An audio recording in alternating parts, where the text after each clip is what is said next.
जो election commission का जो ये स्टेप है not for transgender, I think एक कॉमन पीपल से उठा करके जैसे एक normal banker, I am just a banker, Canara bank में एज ए ऑफिसर हूँ, तो को चुना है।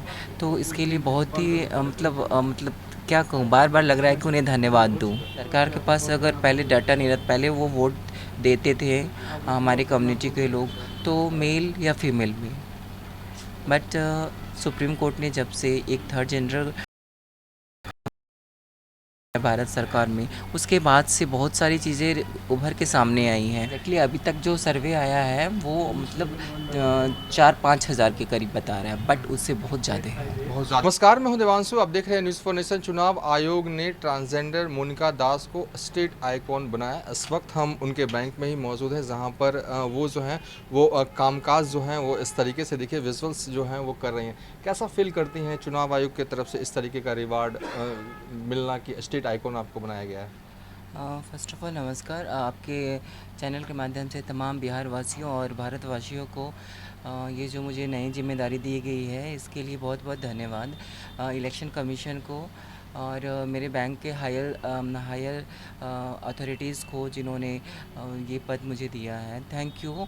एंड तमाम मेरी जो कम्युनिटी से लोग बिलोंग करती हैं, उन लोगों को मेरी बहुत बहुत तहे दिल से धन्यवाद, क्योंकि वो उन लोगों की दुआएं और हम लोगों का जो प्यार है वो एक दिन काम लाएगा, ये हम लोगों को मालूम था, बट इतना बड़ा पोजीशन मिलेगा, इट डजंट, हम लोग कभी सोच नहीं सकते थे।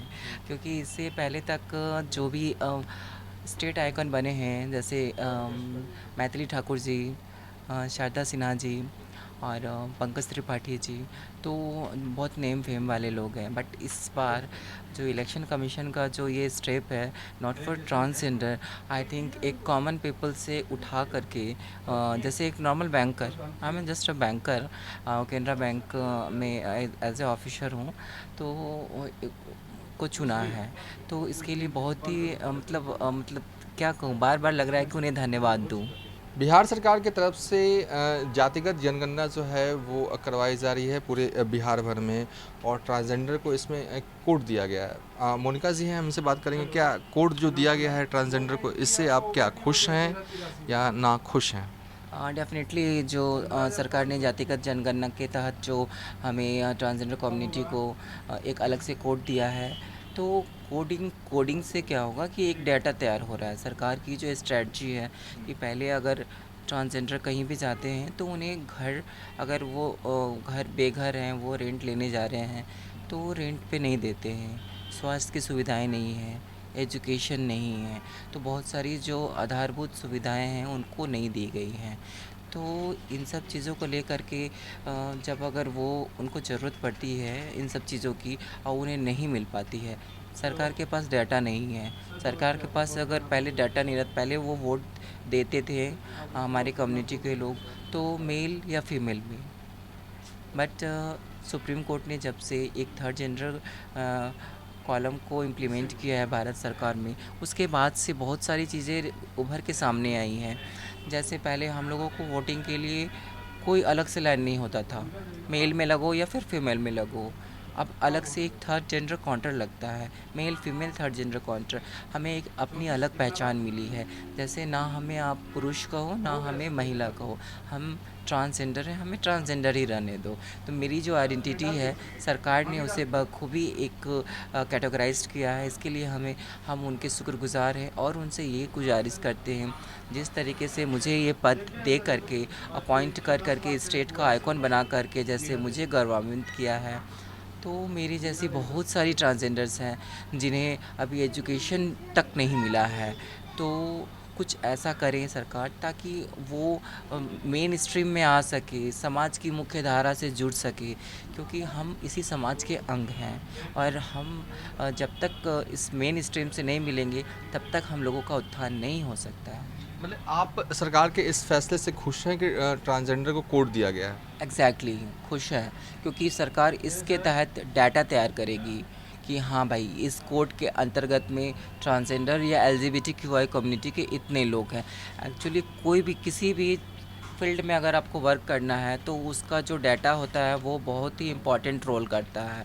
अगर आपको आपको मालूम है कि हाँ, इस कम्युनिटी में मुझे वर्क करना है और आपका इस एक डाटा तैयार नहीं है कि हाँ कितने लोग हैं, तो आप कैसे उसमें डिस्ट्रीब्यूट करोगे? अगर कोई भी चीज़ अगर इम्प्लीमेंट करती है सरकार, जैसे स्वास्थ्य को लेकर के, शिक्षा को लेकर के, उनके आगे भविष्य को अच्छा बेहतर बनाने को लेकर के, तो कैसे करेंगे आप? डेफ़िनेटली बहुत अच्छा, बहुत सराहनीय कदम है सरकार अगर ऐसा की है, कर रही है तो। एक सवाल है कि आप मैंने देखा है कई मंचों पर भी आप शिरकत करती रहती हैं। तो सवाल ये है कि कितनी संख्या होंगी बिहार में ट्रांसजेंडर की आपके हिसाब से मोटे तौर पर?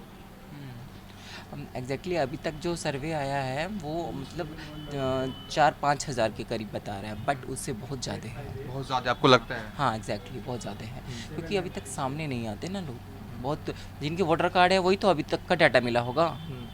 हम लोगों के पास, सरकार के पास जो भी डाटा होगा वोटर कार्ड के अकॉर्डिंग हुआ होगा, बट नहीं, बहुत ज़्यादा है। अभी अगर वोटर बनना स्टार्ट होगा, जो भी स्ट्रैटेजी होगी अभी उसके तहत जो वोटर बनेगा, खुल के साथ सारी चीज़ें सामने आएंगी। मैं पूछूं कि अब स्टेट आइकन हो गई हैं, चुनाव का वक्त आएगा साल 2024 में, बिहार में भी होंगे, पूरे देश भर में होंगे।